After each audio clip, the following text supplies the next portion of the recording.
International news की जानिब। अमेरिकी सदर जो बाइडन के नायब सदर के ज़माने की कई खुफिया दस्तावेज़ात इनके निजी दफ्तर से बरामद होने के बाद नेशनल आर्काइव्स ने मामले को तहकीकात के लिए महकमा इंसाफ को भेज दिया।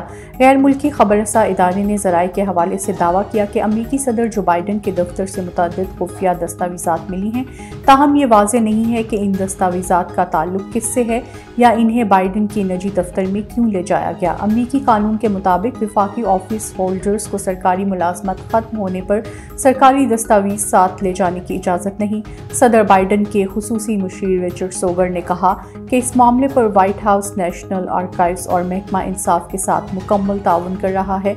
रिपोर्ट के मुताबिक 2 नवंबर 2022 को जब दस्तावेज़ात बरामद हुई तो व्हाइट हाउस इंतज़ामिया की जानिब से नेशनल आर्काइव्स को मुतला किया गया, जिसने अगली सुबह मवाद को अपने कब्जे में ले लिया।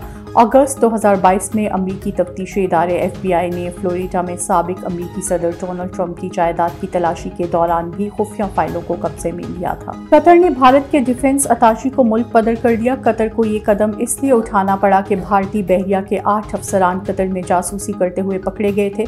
कतर में तहकीकात के बाद ये पता चला कि भारतीय बहरिया के अफसरान भारतीय खुफिया एजेंसी रॉ के लिए काम कर रहे थे।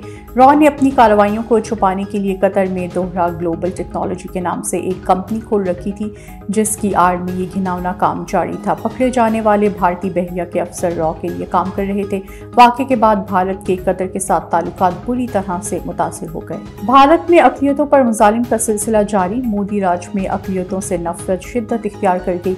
कब्रिस्तान को भी अपनी नफरत से ना बख्शा। मुंबई चर्च के कब्रिस्तान में कम अज़ कम 18 क्रॉस की तोड़ फोड़ की गई।